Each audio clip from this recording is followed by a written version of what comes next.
que o aprendizado no decorrer da vida sobre sexualidade influencia na vida adulta? O que é normal no sexo? O que ensinar aos jovens sobre sexualidade? Nesse vídeo eu vou responder essas dúvidas e outras também. Então vamos para as perguntinhas de hoje sobre sexualidade. Primeira pergunta: o que aprendemos quando pequenos interfere na vida adulta? O que escutamos sobre sexualidade no decorrer da nossa vida interfere no passado, no presente e no futuro. O que aprendemos fica arquivado na nossa memória através das raízes culturais tão marcantes. Os meninos são estimulados a terem orgulho do seu órgão genital como um verdadeiro troféu.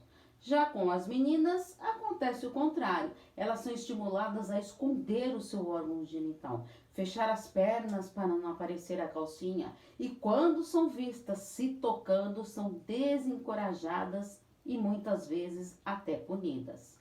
Então, crescendo com essa educação sexual, com esses tabus, torna-se uma queixa muito recorrente na vida adulta da maioria das mulheres: o desconhecimento do seu próprio corpo, a falta do desejo e a vivência sexual sem nenhum prazer. A terapia sexual, ela auxilia para entender muitos tabus e crenças limitantes carregadas por tanto tempo, não é verdade? Segunda pergunta: o que é normal, entre aspas, no sexo?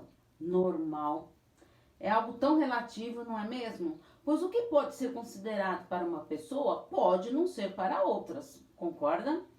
Pensando na sexualidade do casal, o chamado normal, entre aspas, hein, gente, é a vida sexual que eles praticam e como se sentem, ou seja, o ideal é o casal estar sempre em busca de novos ajustamentos quando necessário, quanto à frequência, à forma, à convivência e à intimidade do casal. Quando algo desagrada um dos parceiros, devem ser conversados, pois não podemos e nem devemos fazer algo simplesmente para poder agradar o outro. A ausência ou a precariedade desse diálogo sexual pode afetar muito o casal e também vários campos da vida, como profissional, pessoal ou social. Caso isso esteja acontecendo, é fundamental procurar a terapia sexual ou mesmo a de casal.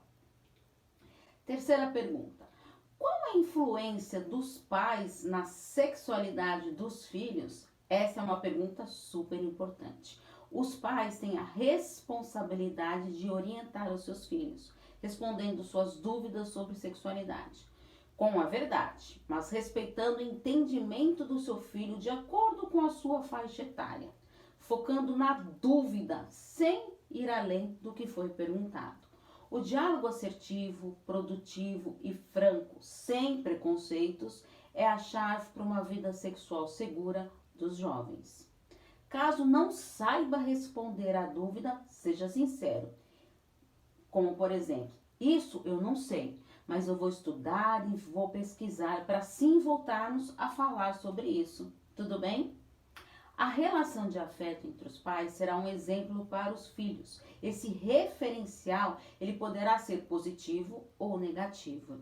A criança que presencia situações de carinho entre os pais e com ela mesma terá mais chances de se tornar um adulto bem resolvido sexualmente.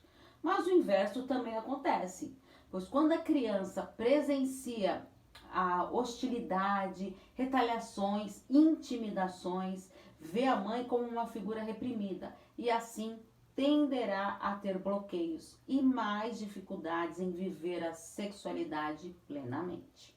Interessante, né? Quarta pergunta: o que é importante transmitir aos jovens antes de iniciar a vida sexual? Os pais, eles têm um papel super importante de transmitir conhecimento e orientações para os filhos, certo? Incluindo a sexualidade. É fundamental falar sobre 3 fatores antes de que os jovens iniciem a vida sexual, que são a preparação, que é você estar preparado para dar esse passo tão importante, tomando sua decisão de maneira consciente, com toda a informação possível. O segundo fator, o parceiro. Escolher o parceiro criteriosamente. O ideal seria uma pessoa que já tem um vínculo positivo, proximidade e já uma intimidade antes da primeira relação sexual. E o terceiro é prevenção. Usar camisinha sempre. Falar também de outros métodos anticoncepcionais. Os pais devem transmitir seus conhecimentos com base no respeito, no amor, no carinho. Lembre-se, sem preconceitos. Isso pode afastar os seus jovens de quererem conversar com você. Quinta pergunta: o uso do preservativo só é importante para a prevenção da AIDS? Toda DST, que é a doença sexualmente transmissíveis, elas são transmitidas por meio do contato sexual.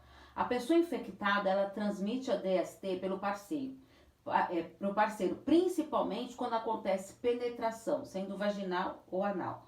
As doenças mais importantes são a AIDS, que é o vírus HIV, que pode ser transmitida através da prática sexual, transfusão de sangue, contato direto com a secreção contaminada, a placenta da mãe grávida para o feto. A outra, clamídia, que é uma doença infecto-contagiosa dos órgãos genitais, masculinos ou femininos, e é transmitida através da relação sexual. Temos também a herpes genital, que é uma infecção recorrente causada por um vírus, transmitida por relação sexual e uso de roupas íntimas.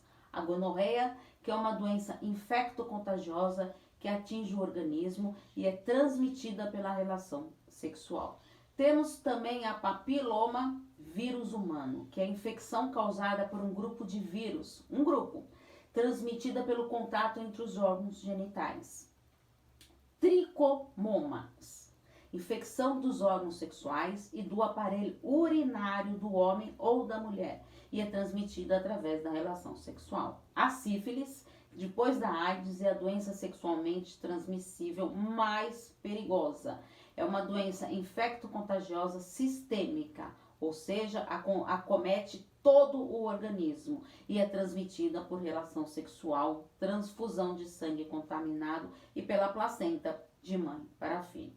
Para evitar qualquer DST, é fundamental sempre usar camisinha, certo? Fica a dica. E se você caiu de paraquedas nesse vídeo, eu sou Paula Freitas, psicóloga, psicoterapeuta de casal e terapeuta sexual.